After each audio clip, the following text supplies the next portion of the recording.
पासून दूर नेलं. आरवच्या डोळ्यांत पाणी आलं.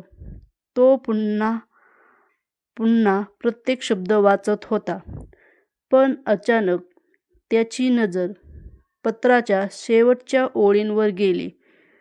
जर तुला माझ्याबद्दल संपूर्ण सत्य जाणून घ्यायचं असेल तर उद्या सकाळी 7 वाजता सावली रेल्वे स्टेशनवर ये.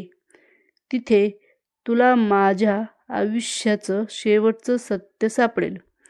आरवने घड्याळाकडे पाहिले.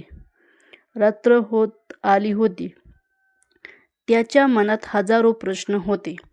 हे पत्र 5 वर्षांनी कसं आलं?